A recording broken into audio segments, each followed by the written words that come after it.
হয়ে যেতে পারে। মানুষের মেজাজ এখন এতটাই হট হয়ে থাকে, ছোটখাটো বিষয় নিয়ে মানুষ মারামারি শুরু করে দিচ্ছে রাস্তায়, এবং এমন কিছু ঘটছে ধৈর্য ধারণ করাও তো কঠিন। কিছুদিন আগের কথা যদি বলি, তেলের সংকট এসেছিল। যাদের মোটরসাইকেল আছে অনেকেই 3 ঘন্টা ধরে লাইনে দাঁড়িয়ে আছে, সে তেল পাচ্ছে না। আরেকজন কি ক্ষমতা বলে একদিক দিয়ে ঘুরে এসেই হুট করে আপনার সামনে তেল নিয়ে চলে যাচ্ছে। আপনার রাগ কন্ট্রোল করা কি এত সোজা? ধৈর্য ধারণ করা কি এত সোজা? কিন্তু আপনি যদি ধৈর্যটা ধারণ করতে না পারেন, তাহলে ওই ব্যক্তির সাথে আপনি মারামারি লেগে যাবেন। আপনি টিকিট কাউন্টারে দাঁড়িয়ে আছেন, ট্রেনের টিকিট কাউন্টারে দাঁড়িয়ে আছেন, আপনিও যাবেন আমিও যাব। 20 জন লোক সিরিয়ালে দাঁড়িয়ে আছে এখানে টিকিটের জন্য, আরেকজন এসে সাইড থেকে হাত ঢুকিয়ে টাকা বাড়িয়ে দিচ্ছে। আপনার যদি ধৈর্য না থাকে, আপনি মারামারি শুরু করবেন। রাস্তাতে হেঁটে যাচ্ছেন, একজন দোকানদার ঝাড়ু দিচ্ছে, আপনি যাচ্ছেন, লোকটা বুঝতে পারছে ঝাড়ু থামায়নি, ময়লাটা এমন ভাবে ঝাড়ু দিল আপনার পায়ে এসে লেগে গেছে। যদি ধৈর্য ধরতে না পারেন, লোকটাকে বোকা দিয়ে আপনি ঝগড়া লেগে যাবেন। অফিস আদালত থেকে শুরু করে নিয়ে তৃণমূল পর্যায়ে নিজের পরিবার, প্রত্যেকটি জায়গায় ধৈর্য ছাড়া বিকল্প কোনো পথ নেই যে আমি ফিতনা থেকে বাঁচতে পারি। এই জন্য রাসূলুল্লাহ সাল্লাল্লাহু আলাইহি ওয়াসাল্লাম বলছেন, সহিহ মুসলিম 422 নম্বর হাদিস, তিনি বলছেন আস-সাবরু দিয়াউন, ধৈর্য হলো আলো। আলোর কাজ কি? অন্ধকারকে দূরীভূত করে রাস্তাকে পরিষ্কার করে আমাদেরকে দেখানো, পথ দেখানো। ধৈর্য একজন মানুষের জন্য আলো হিসেবে কাজ করবে। যেখানে সে ধৈর্য ধরবে, সেখানেই সে একটা সঠিক সিদ্ধান্ত নিতে পারবে, একটা সঠিক সমাধানে আসতে পারবে।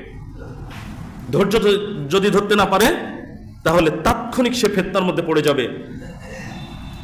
এইখানে এই ধৈর্য আপনাকে আমাকে আল্লাহ সুবহানাহু ওয়া তাআলার পক্ষ থেকে সাহায্য প্রাপ্ত হতে হেল্প করবে, সাহায্য করবে।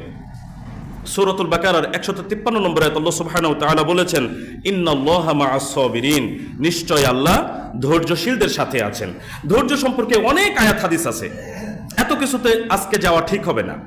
আজকের আলোচনার সাথে যতটুকু প্রাসঙ্গিক ঠিক ততটুকু বলার চেষ্টা করছি। যদি আমরা ধৈর্য ধারণ করতে পারি, ফিতনা থেকে কিভাবে বাঁচা সম্ভব দেখুন। 1, ধৈর্য রাগ নিয়ন্ত্রণ করতে সাহায্য করে, আর যখন রাগ নিয়ন্ত্রণ হবে, তখন রাগের কারণে আপনি যে ফিতনায় পড়তে যাচ্ছিলেন সেখান থেকে বেঁচে যাবেন। 2, বিপদে মানসিক শান্তি, স্বস্তি, স্থিরতা এবং শক্তি অর্জন করতে পারবেন।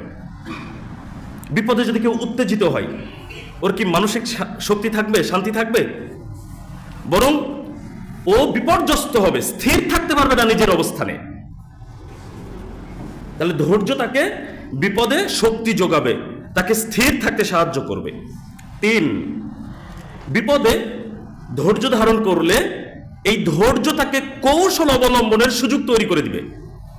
একজন মানুষ যদি উত্তেজিত হয়, তাহলে সঠিক সিদ্ধান্ত সে নিতে পারে না। ঠান্ডা মাথায় আছে, দেখবেন আপনি কারোর সাথে বিতর্কে লিপ্ত হয়েছেন, আমরা তো এখন টক শো দেখি, টকশে যে রাগান্বিত হয়, দেখবেন তার কথা এলো পাতাড়ি এদিক ওদিক হয়ে যাচ্ছে। আর যে ঠান্ডা মাথায় আছে, তার সবগুলো যুক্তি খণ্ডন অসাধারণ।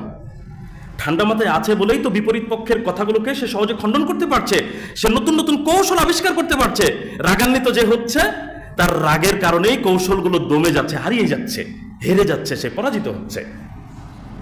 আমরা যখন ধৈর্য ধারণ করব বিপদ আপদে ফিতনায়, তখন আমরা নতুন কৌশল বের করতে পারবো। সামনে কোন সিদ্ধান্তটা নিলে আমি এই ফিতনা থেকে বাঁচতে পারবো, সেটা আমার মাথায় কাজ করবে। আর আমি যদি উত্তেজিত হয়ে যাই, তাহলে সঠিক সিদ্ধান্ত নেওয়ার ক্ষমতাটা আমার মধ্যে থেকে হারিয়ে যাবে। 4, যখন ধৈর্য ধারণ করব, তখন কষ্ট পেলেও সেটা সহ্য করার মধ্য দিয়ে আমরা ফিতনা থেকে বাঁচতে পারবো। আমরা ফিতনায় কখন জড়াই?